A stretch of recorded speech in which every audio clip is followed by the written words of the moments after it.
say hi. What's your name? Lisa. Hi, Lisa. Say hi to Wendy. Hi, Wendy. Lisa's a little girl. She's a customer here. So what are you doing here? Having dinner.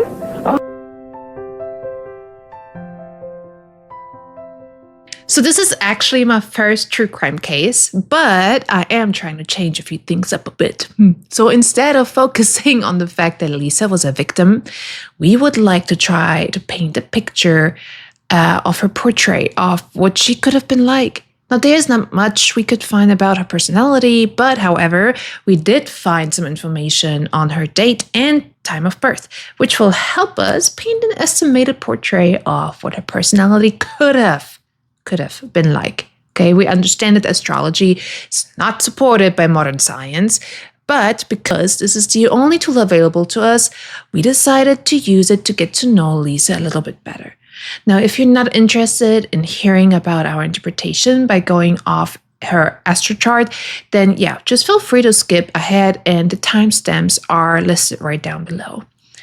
Now, Greenwich Village, New York City, the busy streets and just lively sidewalks paint a picture of a vibrant, bustling community. Among the charming brownstones, there stood one that belonged to Joel Steinberg, a defense attorney.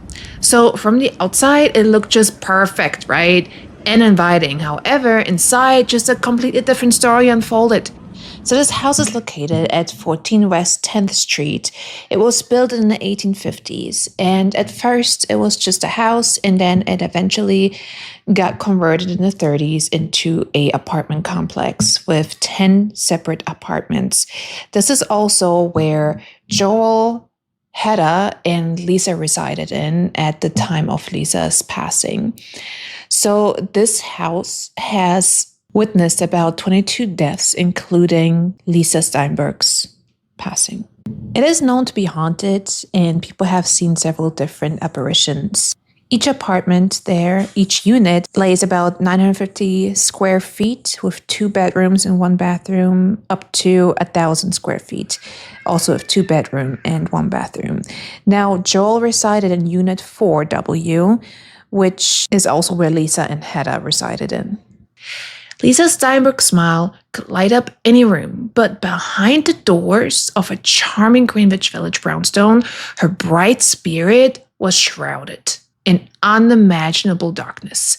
Now, her story is one of innocence lost, resilience amidst brutality, and a haunting reminder of the vulnerabilities that slip through society's cracks. At 6 years old, she found joy in simple pleasures like drawing and arranging crayons into perfect rainbows, and her teachers described her as curious and thoughtful. Neighbors remembered her warmth and charm. Now, Lisa made you feel special. Lisa's astrological chart painted a picture of her gentle and empathetic nature. With her sun in Taurus, Lisa likely had a calm and patient demeanor. She appreciated beautiful things and had a strong sense of stability. Her moon in Libra suggested the sought safety in relationships and had a deep need for balance and harmony. Her ascendant in Cancer hinted a nurturing and caring presence, with a strong emotional connection to her home and family. Her 3rd house indicated a bright and inquisitive mind.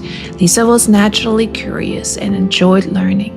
Her 11th house suggested a natural ability to form deep and meaningful relationships and friendships. Lisa valued community and had an innate desire to belong. Her sun in the 12th house implied a deep and often hidden strength. Lisa may have had a rich inner world and a natural empathy for others. These qualities made her a beacon of light and warmth to those around her.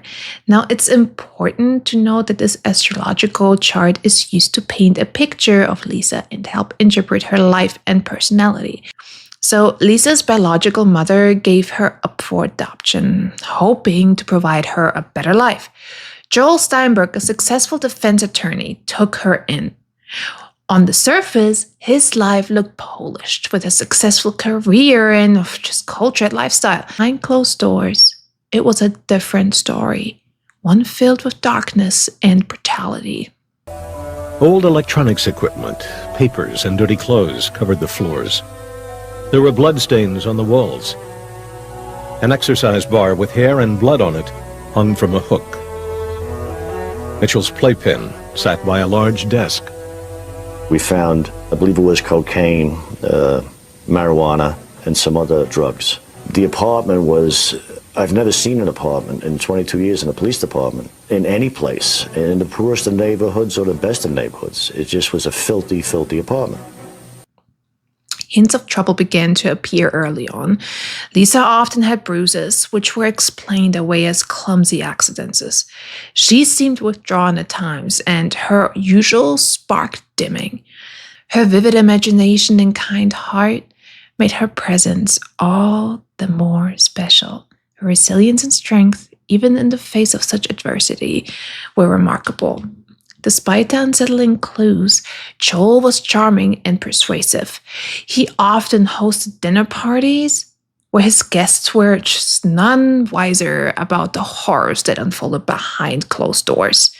Joel's colleagues described him as generous and dedicated. They were saying he's always willing to lend a hand. November 1st, 1987, that's when tragedy struck. Several bruises on her chest, some bruises on her back, and also, I believe it was on the right side of her head. Obviously, the bruises to her face were the final bruises where you could actually see the imprint of a fist on her jaw. Joel hit Lisa, and she lay unconscious for hours. Prosecution had Nussbaum describe the night of her daughter's fatal injury. She told the court that around 5 o'clock, Lisa asked, "Do you think Daddy is going to take me with him tonight?" Nussbaum told the girl to go ask her father. At that point, Lisa entered the couple's bedroom, while Hedda went to the bathroom. The next thing was that Joel came into the bathroom carrying Lisa in his arms, and she was lying in his arms limp. He ignored her, indulging in drugs, while Lisa's life hung in the balance. Finally, Hedda called 911. First responders arrived to a scene of chaos. Police were appalled by its squalid condition. In one corner was a playpen. A 16-month-old boy, identified as Mitchell Steinberg, was found tied to it in a soiled diaper and clothing. The house was in disarray. Filth, bloodstains, and debris filled the home. Drugs were scattered everywhere, and Mitchell, their 16-month-old son, was tied to a playpen in a soiled diaper. The first responders were shocked by the state of the household, and Lisa, she was rushed to the hospital. It was too late. She was placed on life support, but 3 days later, she died. The autopsy revealed blunt force trauma to the head and evidence of prior abuse. Bruises and injuries covered her small, tiny body, including the imprint of Joel's fist on her face. Joel's behavior was detached. He made just crazy remarks to the prosecutor. Steinberg's response was something like, "Well, I guess you're telling me she's not going to be in the Olympics, but she might be okay." And we just thought it was a bizarre and inappropriate comment to make. I thought that Lisa would probably have a recuperation period, but as Dr. Kaleni said, she might have some neurological damage, but that'll be okay in a while. He was showing no remorse for his actions. Now, the autopsy findings were chilling, revealing the extent of the abuse poor little Lisa had to endure. The imprint of Joel's fist became a symbol of brutality, a mark on everyone's conscience. And that's what I think, one good thing, if anything good came out of this, it was the awareness of the public to the problems of abuse and child abuse and spousal abuse. Lisa's story doesn't end with a tragic loss. It ignites a spark for change, and her memory serves as a beacon, urging us all to stand up for the vulnerable and demand justice. As we honor Lisa's brief but very much impactful life, we start creating a world where every child's light can shine just brightly, untainted by fear. Thank you so much for listening to this first episode of this playlist on this podcast channel today. I believe her mother, her biological mother, she wrote a book and she specifically says at the very front, don't call her Lisa Steinberg. So because of this, I want to call her Lisa Launders, or I guess Elizabeth Lisa Launders, just because we want to pay our respect to her and to her family, who has lost this very, very precious child. Now, again, this channel is made, to give a voice to the people who are not longer among us. This could be children, adults, men, women, and seniors. It doesn't matter.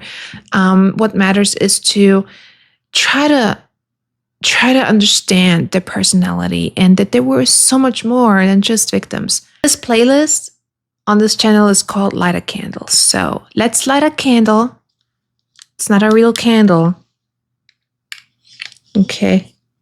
I could light a real candle, but I know it's a fire hazard, so I'm not going to do it, especially with my hair right now. So I will light up a candle and we will think about Lisa, and we hope that she is in a better place. It's been a long time, that's for sure. But her personality and her soul shall never be forgotten. And now, hopefully, if someone asks you if you know Lisa Launders, you can now say that yes, you do. Light a candle for little Lisa, and thank you so much for joining in again with us today. And please take care of yourself. I hope you have a wonderful rest of your week.